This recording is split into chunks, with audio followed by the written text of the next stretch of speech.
William Bradford, speaking in 1630 of the founding of the Plymouth Bay Colony, said that all great and honorable actions are accompanied with great difficulty, and both must be enterprised and overcome with admirable courage.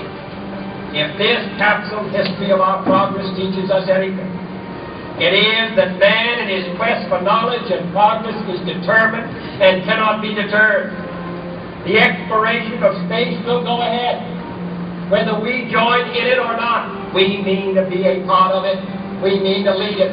For the eyes of the world now look into space, to the moon, and to the planets beyond. Our leadership in science and industry, our hopes for peace and security, our obligations to ourselves as well as others, all require us to make this effort, to solve these mysteries, to solve them for the good of all men. There is no strife, no prejudice, no national conflict in outer space as yet. Its hazards are hostile to us all. Its conquest deserves the best of all mankind. We choose to go to the moon. We choose to go to the moon.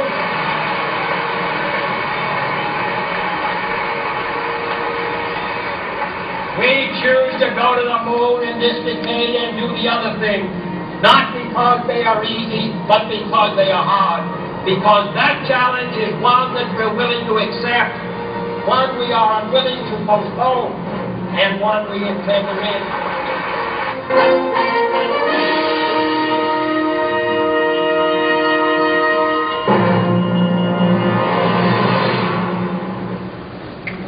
You think the background audience looks like that in Texas yesterday, huh? It was April and they were all sweating and everything. So John F. Kennedy, fantastic public orator. Some of y'all may have seen some of his other speeches. That's not what your country can do for you, but what you can do for your country. Certainly was able to get the public rallied behind the idea of putting a man on the moon. Before maybe writing down about Apollo 1, let's talk about what Project Apollo is, which was the overall naming of some of the Apollo missions that took place with the ultimate goal in mind. Certainly the knowledge that was gained from Project Mercury. We're not really going to talk a lot about Project Gemini today, but again, another historical set of U.S. space launches, as well as clearly the Apollo missions directly impacted our ability to land a human being on the moon in 1969. It is said that there have only been two similar or comparable historical projects the United States has taken on in kind of the technological realm that took the same amount of money, resources, human power. It is building the Panama Canal and the Manhattan Project, okay, which is, what's the Manhattan Project? Yeah, right.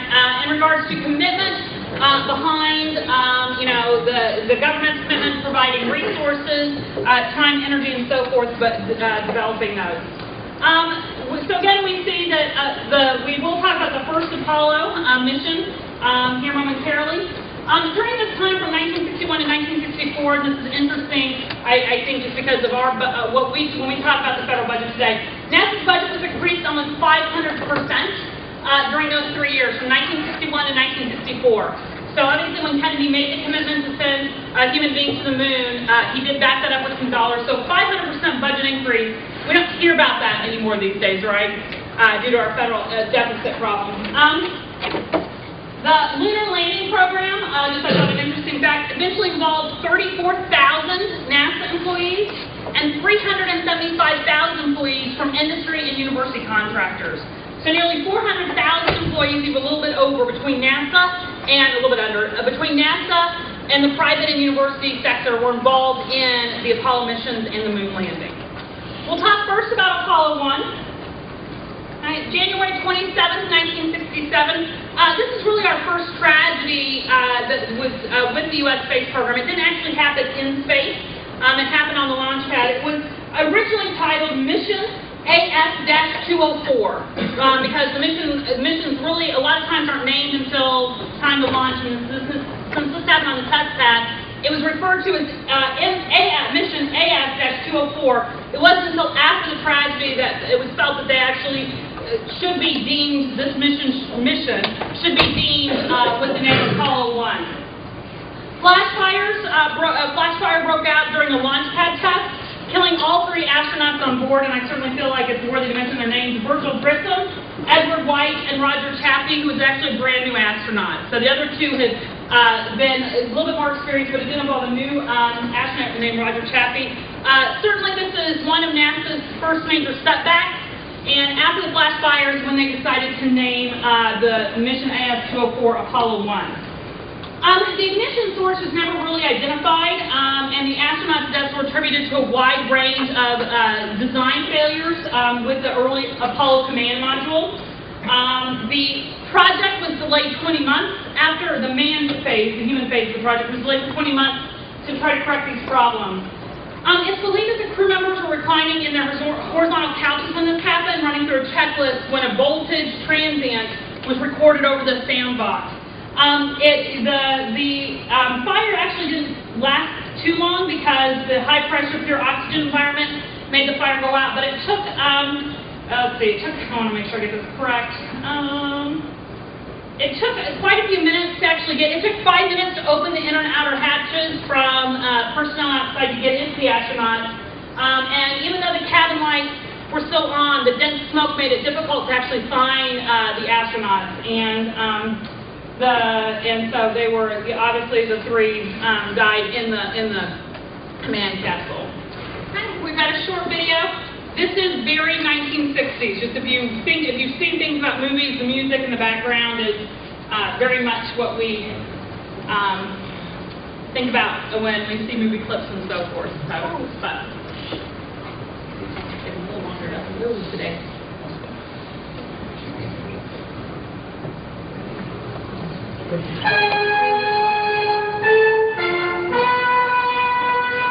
Apollo astronauts Roger Chaffee, Edward White, and Gus Grissom lose their lives in a tragic flash fire aboard their grounded space capsule. The tragedy occurred during a simulated countdown for the first flight of the Apollo program, whose goal is to put a man on the moon by 1970. Grissom and White were veterans of spaceflight, Chaffee a rookie. During a drill similar to this, the entire 3-man crew was engulfed by flames. A blue-ribbon panel of space experts is investigating, aided by impounded NASA films and tape recording. Grissom was one of the 7 original astronauts. White was America's first spacewalker. Chaffee, never in space, had long experience as a jet test pilot. He was proud and happy that his first flight was to initiate the Apollo program. When the tragedy struck, one of the astronauts shouted, "Fire in the spacecraft!" In a few seconds, all 3 were victims of the swift inferno which left the capsule a blackened shell. One reporter said it looked like the inside of a furnace. Investigators theorized that perhaps a short circuit or electrical overload may have sparked the blaze. 27 would-be rescuers were all overcome by smoke and heat. Astronauts Chaffee, White, and Grissom, wanted heroes who gave their lives in total dedication to duty. Their memory will forever be honored. And our first tragedy in space, Apollo 1. I'm going to note during the late 1960s about the outer space treaty. I'm sure you'll be hearing a lot more about this in the days to come, but it's certainly important to put this on the timeline. Hey, if your neighbor is asleep next to you, why don't you jab him a little bit? I know it's Tuesday morning, it's the first long lecture. Wake up! Thank you. Okay, when you report October 10th, we'll take a break when we're done with the 1960s. How about that? Everybody can stay awake for a few more minutes. I know it's early and I know you all are having a lot of fun in the dorm, so we'll take a break and get me through the 1960s, okay? When it reports October 10th, 1967, this really does form the basis of international space law. Okay, it forms the basis of international space law. Right now there are 98 countries that are parties to the agreement. There's another 27, just as an FYI, that have signed the treaty but have not ratified it. So, I don't know if there's a huge rush to sign the 1967 or ratify by those 27 countries. But with 98 members are party. A lot of things, obviously the treaty so has a lot of components to it. One thing it does is it bans weapons of mass destruction in space. Okay, we can't place nuclear weapons or any other types of WMDs in orbit of the Earth. We can't put them on the moon or any other celestial body. We can't station them anywhere in outer space, according to the Outer Space Treaty. It does limit the use and purpose of moon exploration and the exploration of any other celestial bodies for peaceful purposes. We can't test weapons of any kind in outer space, conduct any military maneuvers. I don't know what the definition of that is. We can certainly do a lot of military work in space, but no military maneuvers or establishing military bases. Okay, the treaty does not prohibit conventional weapons in space. So the treaty does not outlaw or prohibit conventional weapons in space.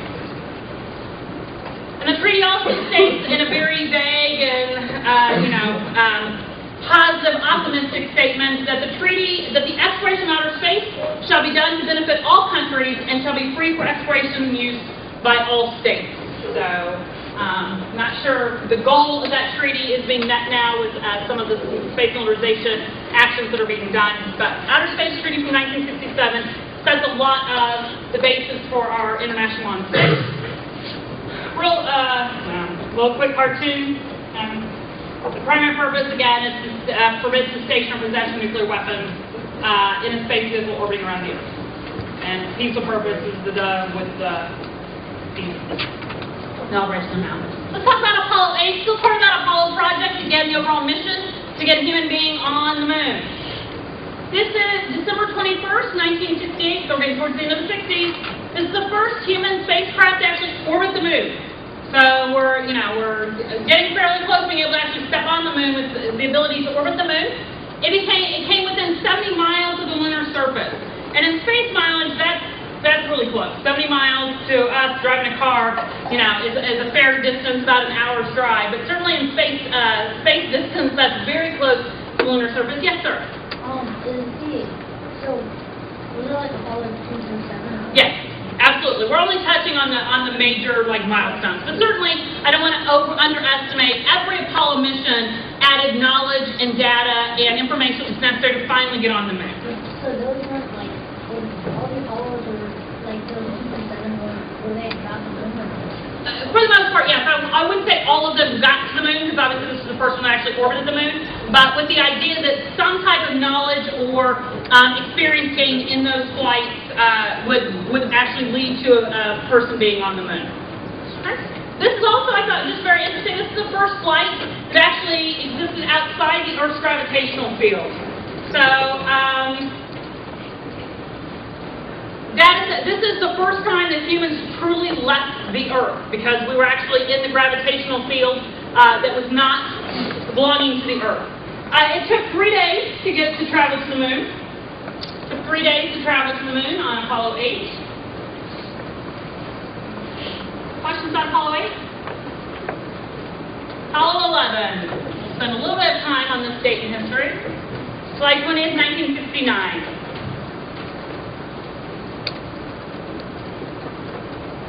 First human beings on the moon. So this is the mission that fulfilled Kennedy's promise back in 1961 and 62 that we would have human beings on the moon. John Glenn, Edwin Buzz Aldrin from Dancing with the Stars fame. That's supposed to be sarcastic. He was on Dancing with the Stars, but that's not the reason why he's famous. We're the first human beings to actually set foot on the moon. Yes. Set foot Glenn. I meant Armstrong. Thank you, Neil Armstrong. I've got Neil Armstrong. Neil Armstrong. Thank you. Neil Armstrong. Please do not write John Glenn. Neil Armstrong and Buzz Aldrin, first humans on the moon. It was Armstrong that actually was the first one to walk out on the moon. He did it with his left foot, just as a little FYI. So the left foot of Neil Armstrong was the first to walk on the moon. They spent 21 hours on the moon, 2 hours outside the actual capsule. 2 hours outside the actual capsule. We may have heard the phrase, Armstrong called this moment, one small step for man, one giant leap for mankind. Although apparently, records say that the one small step that Armstrong took wasn't actually that small. Armstrong had set the spacecraft, the ship down so gently that apparently the shock absorbers in the capsule didn't come